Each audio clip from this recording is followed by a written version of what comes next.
Battle for the BloodMoon, a Halo Waypoint Chronicle. Historian's note. Battle for the BloodMoon takes place in early 2560, in the wake of the events of Halo Outcasts and the opening of Halo Infinite, where the UNSC Infinity is ambushed by the Banished, and Cortana sacrifices herself, moving Zeta Halo into slipspace. Scorin's Blade. Shipmistress Marquis Chava scrutinized the large tactical holograph of Suban at the center of the bridge, a cavernous command chamber that shared a similar design model to the Swadar pattern corvette. The spacious interior was lined with several rows of control consoles for the various systems that defined the blockade runner as a strong and swift interdictor. Unfortunately, that swiftness was not currently being put to use in the way Marquis wished. Instead of charging the Banished ranks with a coordinated assault, Marquis had been ordered to hold her distance from the enemy dreadnought and comprehensively assess the situation. Scorin's Blade, like all Hekar-Tar pattern blockade runners, was outfitted with advanced stealth generators and an onboard hyperscanner, reverse-engineered from recovered foreigner materiel. In theory, these systems could work in concert, allowing them to obtain detailed internal scans of unsuspecting enemy vessels, but their use had been limited during the time of the Covenant. Hyperscanners provided an overwhelming amount of information, which Marquis guessed would likely have been filtered by the Forerunners' own artificial intelligences, something that the Prophets, in their infinite wisdom, had significantly curtailed. The Swords of Sanghelios, on the other hand, bore no such prejudice against artificial life, even as the constructs had risen up against their human creators and sought to impose their own will upon the galaxy. But Marquis didn't need an AI to operate that system. She had something just as effective. Status Dib-Dib. The diminutive Ungoi almost jumped as Marquis approached. Fortunately, this had become a common routine, and Dib-Dib had managed to reduce her reaction to a slight jolt. "We got the latest knowings on the big bad dreadnought, shipmistress," Dib-Dib squeaked, her eyes still fixed on the hyperscanner. "Sending it to the main holograph now." Excellent news. Marquis continued on her way around the bridge. Tilk, bring Scorin's Blade back to minimum safe distance. As you say, shipmistress. Zelk Tilk dipped his head in acknowledgement. He was still quite young, a relative newcomer to the Swords of Sanghelios, and was eager to make a good impression on his superiors. As Scorin's Blade pulled back, Marquis returned her attention to the central holograph of Suban and tightened her jaw mandibles. That the Banished had dared to come to this system at all was galling enough, but the BloodMoon of Sanghelios was her home. She and her brothers had been raised here since they were hatchlings, and she allowed herself a momentary feeling of relief that the two of them were currently on Sanghelios itself to inspect the latest products of the Kalar Manufactorum. Wily though they were, neither Silset nor Oberyn were fighters, and they were certainly not what any Sangheli would call traditional in any sense. Somewhat ironically, that had all gone to her. Marquis did not possess the patience for the political maneuverings, complex trade deals, and clan management that had largely served as the civil duty of Sangheli females.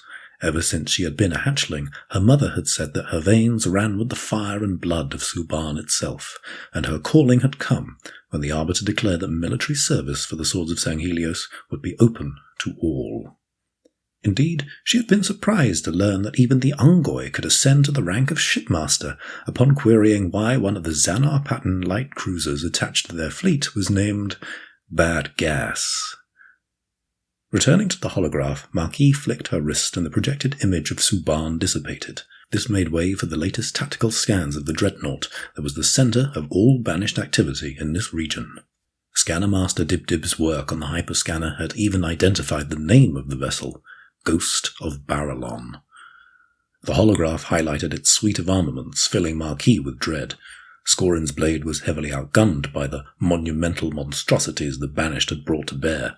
Their dreadnoughts were a physical representation of their rapid rise to power, while many of the Swords of Sanghelios' own warships reflected ancient patterns connected to their pre-Covenant history. Admirable as that pursuit was for the spirit of the Sangheli, these patterns were largely outdated and could not match either the firepower or tonnage of these crimson-armoured ogres. Suban was more than just a home for Marquis. The onset of the blooding years that had come to define this period for the Sangheli had turned the moon into a place of neutral safe harbour. And before that, going back to a time before their millennia of service to the Covenant, Suban had been held as a sacred point of convergence for the wills of their most ancient gods, traditions, doctrine, and faith that had been secretly preserved from the long and treacherous reach of the prophets. But hundreds of drop bases had already been deployed from Baralon's underbelly, enough to establish immediate occupational infrastructure on one of Suban's most fertile mining sites, and Marquis felt powerless to do anything about it. She knew, of course, that every data point about the enemy was valuable, and that the time would come to coordinate a retaliatory strike. A competent shipmaster knew the value of patience, and the cost of acting prematurely before understanding the bigger picture, and this Marquis's discipline did not blunt or sublimate her instinct for battle, but instead served as a whetstone for it. For now, she would watch, she would wait, and she would find the gap in the armor of the Banished that would win the day for her people. Until then, she turned her mind to the joint operation that was taking place on the ground, Spartans and Swords forces working together in a combined arms effort. Their joint temerity and prowess would make its mark, of that Marquis was certain. She had, after all, fought alongside the humans' living legends before, when she had ferried Spartan Jameson Locke and his fire team into battle to help the Arbiter bring a decisive end to Julam Dharma's covenant. Scores of banished troops against a handful of Spartans and Swords of Sanghelios warriors. Centering her mind and mustering her confidence amidst the uncertainty, Marquis thought with determined resolution that those were, indeed, sorrowful odds for their enemies.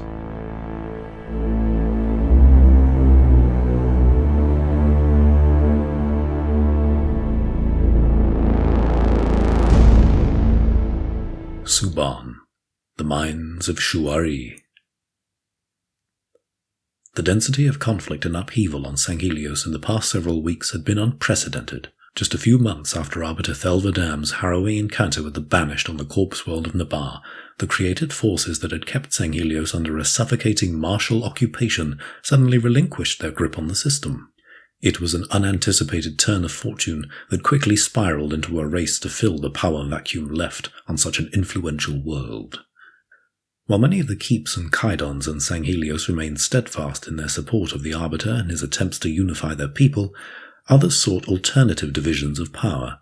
The tensions were already beginning to boil over, and it served as an open invitation to any well-organized force to take advantage of, an invitation the Banished were more than eager to accept. In their brazen encroachment into the Earth's system, the Banished found no need to breach a barricaded door. The loyal Sangheili, under their growing influence, simply left the gate unlatched. This latest chapter of the conflict had settled into the skies of Suban over one of the many mining sites that had made the moon such a prized resource in the reign of the Covenant Empire. Suban was the only known place in the galaxy to find Kemaksuru, the energized crystals that powered several manifestations of the needle launcher weapons employed by many of the former Covenant client species. That reality made the Sanghelios satellite a prime commodity to be controlled, and the Banished were making every effort to do so. What must it be like, Farlento thought, to have a mind more like a machine? The seasoned Evocati was sitting on a flat raised rock, but leaned forward to continue his observation of one of the human Spartans that stood with them. While serving in the Covenant as a distinguished ultra-operative, Farl had encountered a scattered few demons during his deployment, most notably on their stronghold world near the end of the War of Annihilation. They were encounters he spoke little of since aligning with the Swords of Sanghelios, as his mind remained in a constant dance between resolution and shame, an ever-present personal journey towards purpose. The Spartans of Fireteam Joragumo were part of an allied attaché under the purview of Fleet Master Arkad Nar Khalul, who was one of the leaders of the Sanghelios Home Defense Fleet. These augmented human warriors were part of an ongoing treaty between the human military and the Swords of Sanghelios, and remained at the disposal of Swords forces at the discretion of key Kydons and commanders to bolster their efforts. Today, those efforts were focused squarely on the mines of Shuari. The Banished had successfully managed to set up a rapid extraction site in one of the more remote quarry mouths, an impressive display of ruthless efficiency and cunning execution. It was an incursion that demanded an equally decisive response, but unfortunately, deft coordination was not a trait Sangheili forces were able to muster in sufficient quantities these days.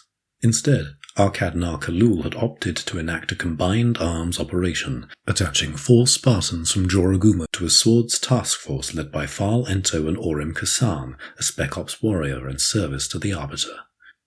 The mission called for Fal to lead an advanced scout team that included 2 of the Spartans and a Kigyar named Dax.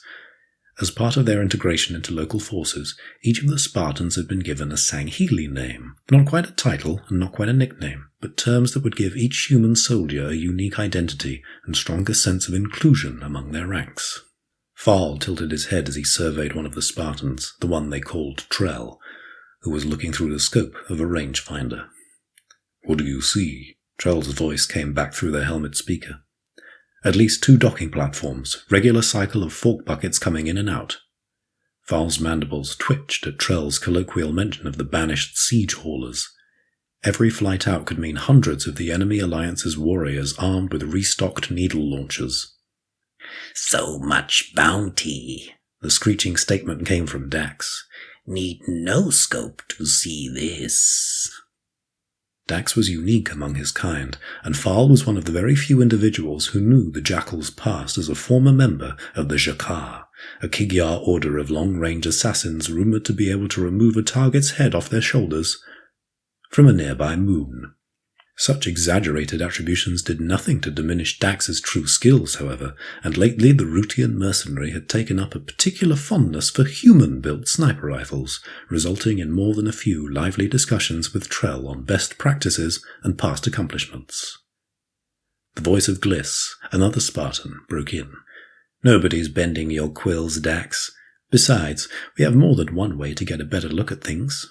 Gliss tapped 2 command buttons on a wrist-mounted survey drone, and a small machine quickly departed, its flight trajectory heading straight for the mouth of one of the quarry caves.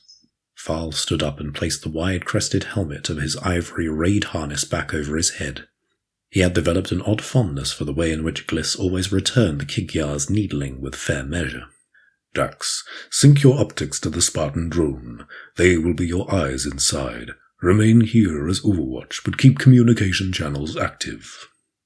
"Ready to flag in Jarov and Jin?" Gliss asked, already prepared to ping the other 2 Spartans on the operation. "Yes," Fal confirmed. "Let them know that we will be in position shortly and that Orim can bring his phantom in. Our time will be narrow."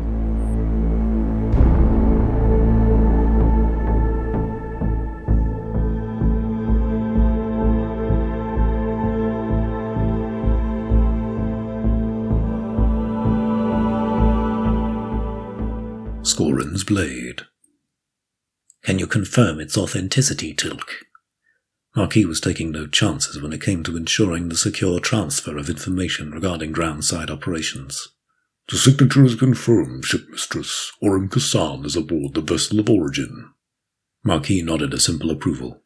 "Contact the summit masters. Ensure we have Banshee Talons in a ready formation at the appropriate coordinates." Her mind began to weigh the potential outcomes of their groundside efforts and how they might inform the next tactics in the grander scope of the conflict. She had barely begun calculating probability metrics when her bridge crew interjected once more. "Shipmistress, we are receiving another transmission," said Zelk, who paused and tilted his head in momentary confusion. "From the shipmaster of the Banished dreadnought." Marquis braced herself for what was no doubt going to be an enlightening conversation. "Put it through." The holograph of Suban and Ghost of Barillon disappeared and was replaced by a bulky, hunched figure clad in golden armor. A Sangheili. She had expected a Jirulhani to be shipmaster of such a vessel, as dreadnoughts were not simply devastating occupational powerhouses, but since the raising of the Oth-Sonin system they had come to represent something of a cultural monument to their species.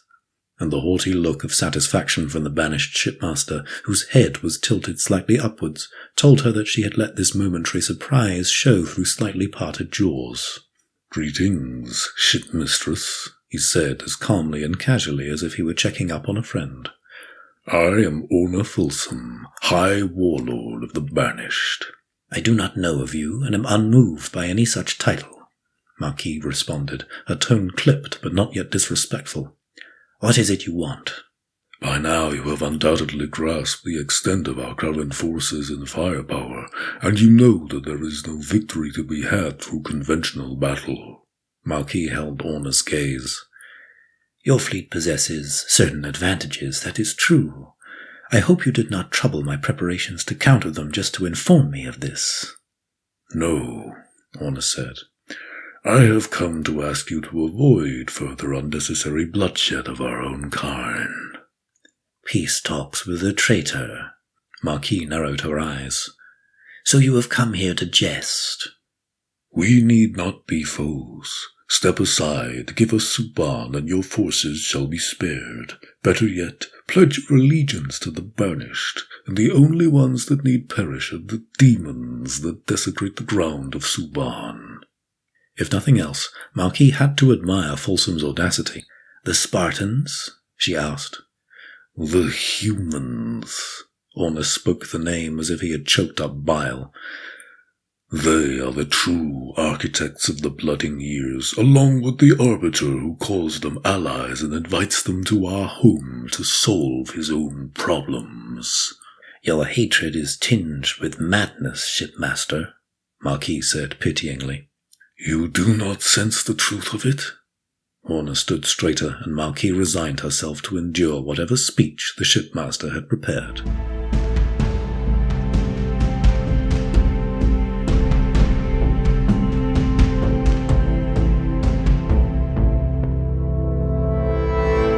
Suban, the mines of Shuari. The plan relied on precision. It had to. The first task at hand was removing the small perimeter patrol near the mouth edge of the mining site. Using his own line of sight and additional feeds from the Spartan survey drone, Dax had marked the first two targets, one each for Farl and Gliss. Trell had taken up a second vantage point to ensure overlapping fields of sniper fire in tandem with Dax, but at a closer proximity in case the situation called for more direct involvement. Farl crouched behind a small rock formation and waited for his prey to come within striking distance. It wasn't long before a Sangheili mercenary stepped forward just close enough. The Banished elite tried to react, but by the time he reached for his plasma pistol, Farl had buried a wrist-mounted energy dagger deep into the mercenary's neck, indigo blood casting a spattered mist on the Evocati's pale armor. A quick glance up confirmed that Gliss had successfully neutralized their own target as well. With the outermost lookouts removed, Farl initiated the next phase of the plan. Certify stage completion with Scorin's blade. Talons are free. The response from the comms marshal aboard Scorin's blade was nearly immediate. Confirmed. Honor to Ento. Wings Zesh and Siktar are on approach. Moments later, the telltale wail of several Banshee attack flyers could be heard, but without the forward lookouts scanning the skies, the Banished response would be slightly delayed.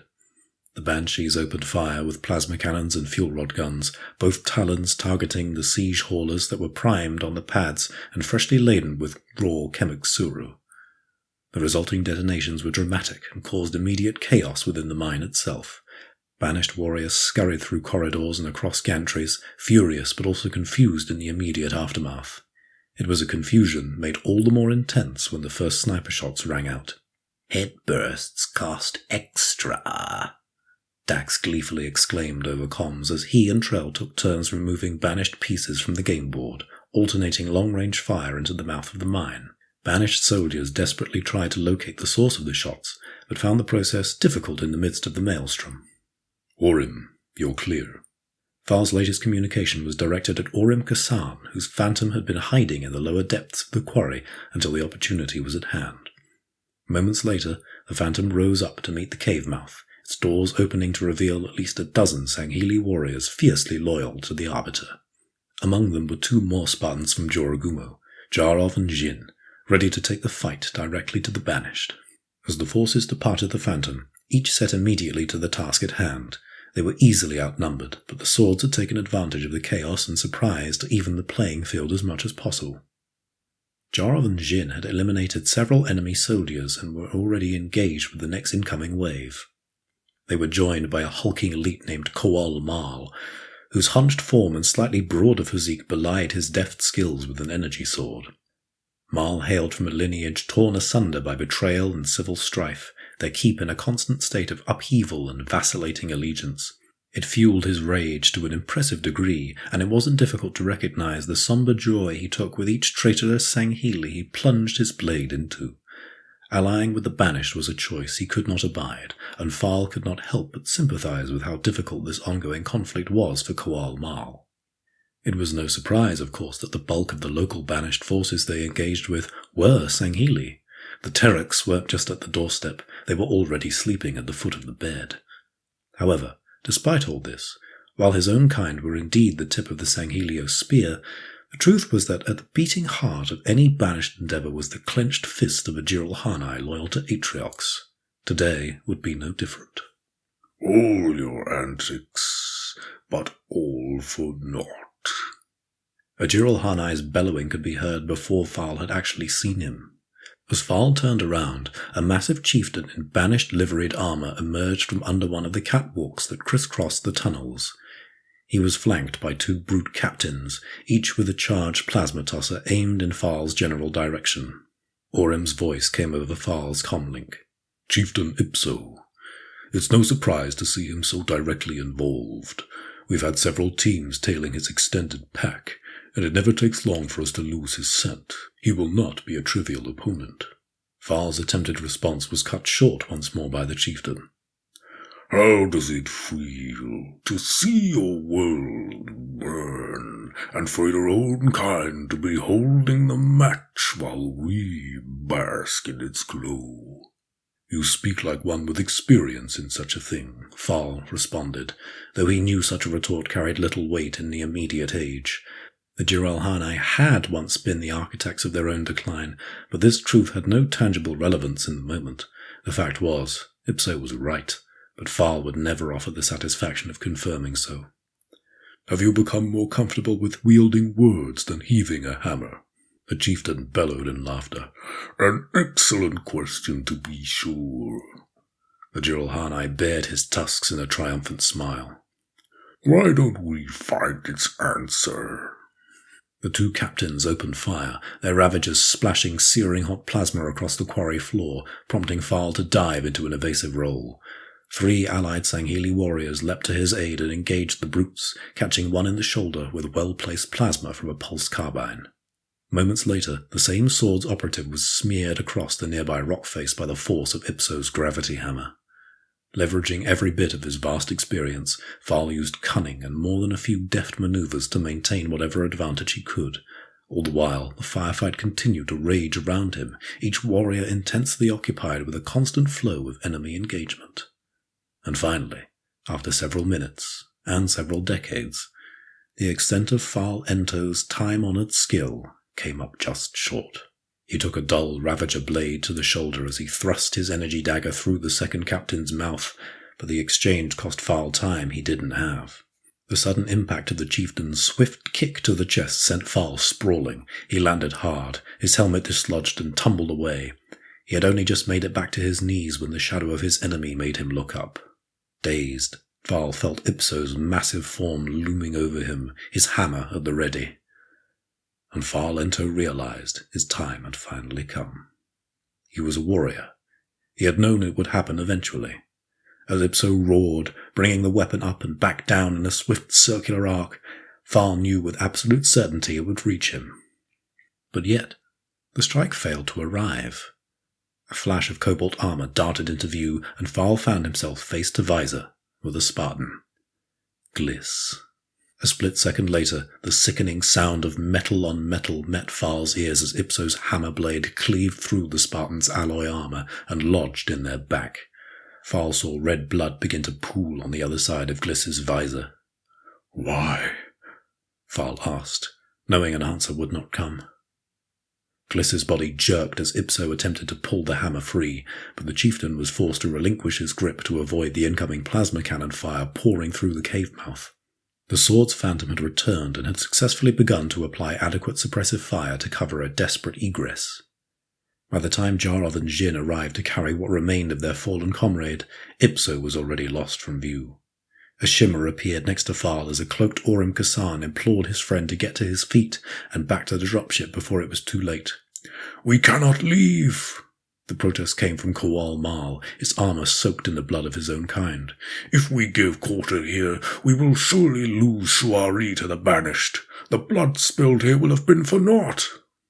There are many things that distinguish us from the Banished in this conflict. Fal spoke through fractured mandibles. And Kambuksuru is not one of them. We will return when the time is right.